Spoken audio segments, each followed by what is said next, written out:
Hey everybody, my name is Belinda Wasser, also known as Rocket Girl.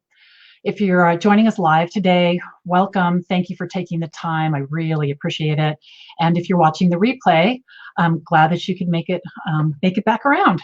Either way, I'd love to answer any questions you all have. So you can either put them in the comments during this live broadcast, or if you're watching the replay, just go ahead and add them. And I'll circle back around and make sure that all of your questions get answered. So I want to welcome you to the Rocket Girl Show. It is presented to you by the VA Connection. And for those of you who don't know about the VA Connection yet, it's a professional online community really committed to educating and connecting virtual assistants all over the world. We have a fabulous, whoops, oh, hold on, here we go.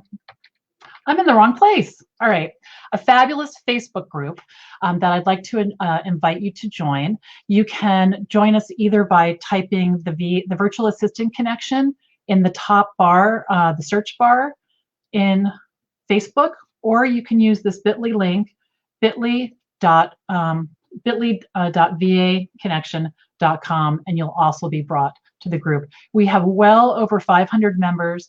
It's a fabulous community. People are helping each other all the time, starting their businesses. If they've been in business for a while and they have questions, we're sharing tips and tricks, and I'd love to have you there.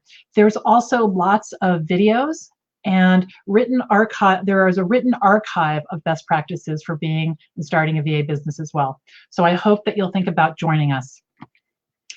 Today, we're going to talk about a really important topic, getting a handle on your email inbox. And this is something that, whether you've been in business for a long time or you're just starting out, is really very important. And it's important as a virtual assistant, especially because our inbox is where a lot of our work comes from, and we can't afford to have it be messy. So I know if you are like I was, and like a lot of people are, this is what your email inbox feels like, right? It's insane. It's insane. So what I want to invite you to do is take the time to grab hold of this, to get a handle on it, and to stay on top of it. So right now in the chat, I would love to hear how many emails you all have in your email inbox. And I'm just going to scoot over and see if anyone's going to put it in. I gave this talk earlier today at a co-working space, and I was shocked. There are some people that have like 30,000 emails in their inbox, 10,000 emails. They go back for decades, and so I don't know. We'll see if anyone's going to be willing to share that with us today. How many they have? It can be a little embarrassing, but it's also will show you that you're not alone. So I used to do an exercise called searching for bombs, and I bet if your email inbox is out of control, you do it as well. And what I mean by that is I would go through my inbox a couple times a day, and I'd look for things that if I missed them and they exploded, I would be in trouble. I would miss a deadline or let someone down. So that's something that I used to do all the time. And now that my inbox is under control, I really don't have to do that. I was just up at my desk a couple of minutes ago, and I peeked. Right now, my email inbox is about 133, and my favorite place to have it be is about really 35. And if I can finish the day with it at 50, I'm very happy because I feel like I know what's going on. All right, so one of the things that's important to do. Yeah, one of the things that's important to do is stop the bleeding. So if you think about it, think about email sort of like a pipe. And on one side, all the emails are pouring in, and on the other side, they're just piling up into your email inbox.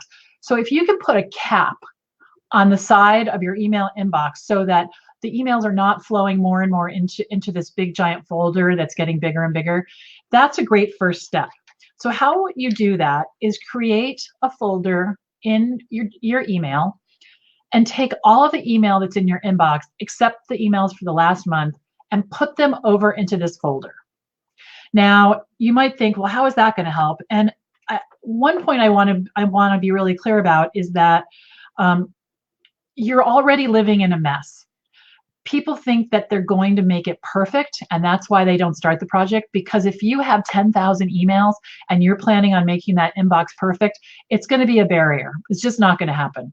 So what I invite you to do is take all of those emails except the last 30 days, put them in a folder, and mark it my old email inbox. You can put a date if you want. Then what I'd like you to do is to go through and take all the emails that are not actionable out of your email box. You can delete them if you want. I use a technique in Gmail called archiving.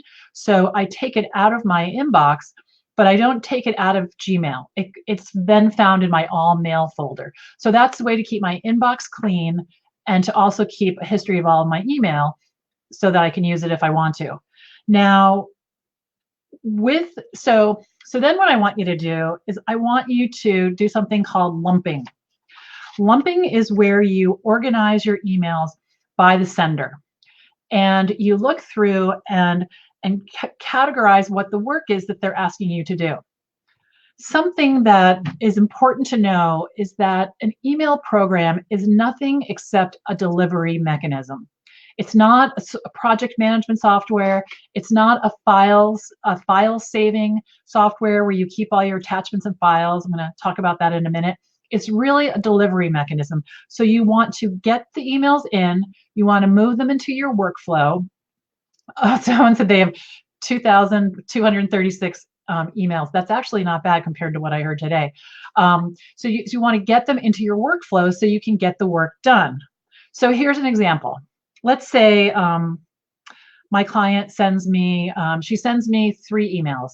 One of them is a quick yes, no. So I'll answer that email. Then she sends me another one where she wants me to review her headshots for her new website. So what I'll do is I'll take that email and I'll leave it in my inbox, but I'll put my client's name on my calendar. I'll decide when I'm going to do that. And then I move on to her next email. And if there are more things to do, I'll make a note of them in the block of time on my calendar so I can remember. If my client is giving me information that I need to keep for later reference, there's several places that it might go. If it's a password, I would put it in LastPass. And if it's information, for example, on how to log into their website using FTP, something more complicated, I would put that in LastPass as well, but I would put it as a note, a secure note. The other tool that I use in conjunction with my email is called Evernote. Evernote is a note-taking software. There's a free version, which is great. And what I would do is take the information, the actionable information that my client is giving me, and put it in Evernote. Then I would put their name on my calendar, and then I would archive the email. Now, sometimes people want to file things, and I understand the desire to do that. However, you need to file things in a way that you're not just creating, a different mess for each one of your clients or topics. So I only save emails that I absolutely have to have. If there's a yes/no email, I answer it, I archive it. If it's a question like I mentioned before with the headshots, I would put it in my calendar, put any information I need in Evernote, and archive the email, because it's the process of the email is fulfilled. I got the information. I don't need to keep it as a record. Now, when you do create folders, be thoughtful about it, and also have it match your other systems. So for example, I have a group of folders in my email inbox. It starts out at the high level, it says clients, that's the label, and then I have one for each client individually.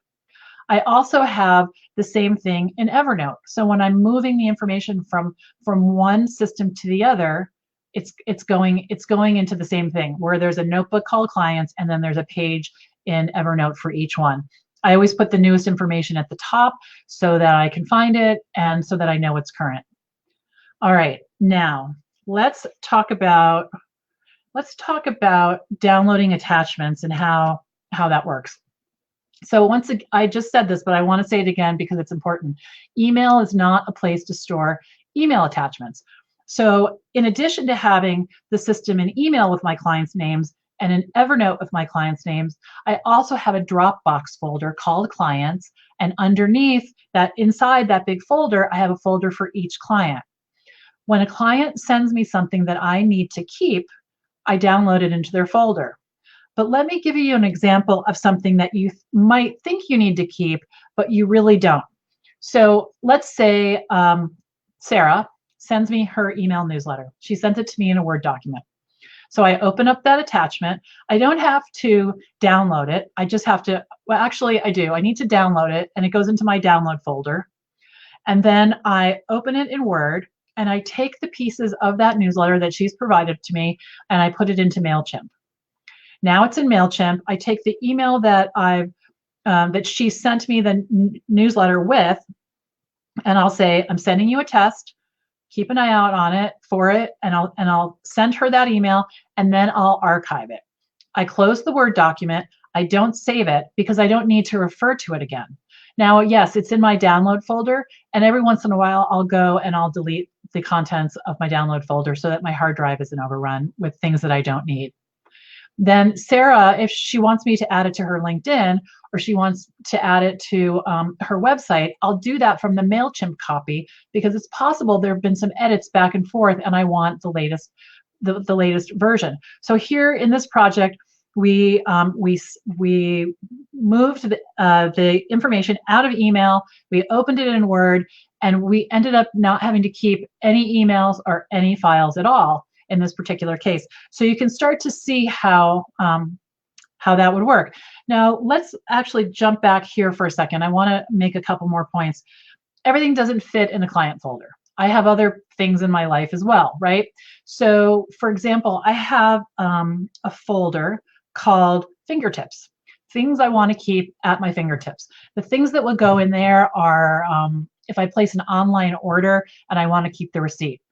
But it's only places where I don't have an account. So for example, Amazon, I can look up anything I've ordered on my account. There's no need to keep an email trail for that particular thing. However, if I order something from a website that doesn't have the ability to have an account set up, or I decide not to set one up, what I do is take that email and put it into the Fingertips folder. Now, I don't ever empty the Fingertips folder. I just assume that what's at the top is relevant and the rest is just kind of sitting there, because I don't want to make it a project to keep my folders empty. I just want to I just want to have information close by. The other thing that's great about the Fingertips file is that I can get the information also on my phone. So if I'm out and about and I have a ticket, a ticket to a networking event, it's actually just right on my phone, and I don't have to search for it. I just have to open the Fingertip folder. The other thing is I have a folder for my daughter, where if she sends me her itinerary for when I need to pick her up at the train. Again, it's sort of like Fingertips, only it's a fingertip for Emily. That helps me keep on track. So there are probably other folders that you need, but try not to file everything. It's really not important to keep everything, and really think through what the important things are. All right, and then the last thing I want to talk about today is unsubscribe. So it's important to look through your email inbox from time to time and unsubscribe from things that are not useful. How often does it happen? We buy something and they subscribe us while we're in the process of purchasing it, and then before you know it, we're on their email list and we're getting 3 emails a day. Just click unsubscribe. Just take a minute, and that will help you to manage your email inbox as well.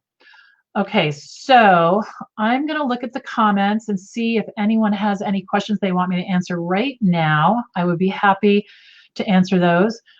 And while we're looking, I want to invite you again to join us in our Facebook group. We have, like I said, over 500, I think it's 535 members. It's a lot of fun, lots of great information, and it's really for people who are starting their business from scratch or thinking about it, and seasoned VAs who've been around for a long time. So I hope you will consider that. All right, it doesn't look, so someone says hi. Another Facebook user says, I love this topic. I'm so glad.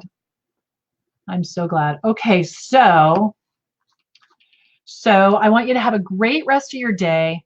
Thank you for watching the Rocket Girl Show. I'm Belinda Wasser, Rocket Girl, signing off. Until next time. Bye-bye.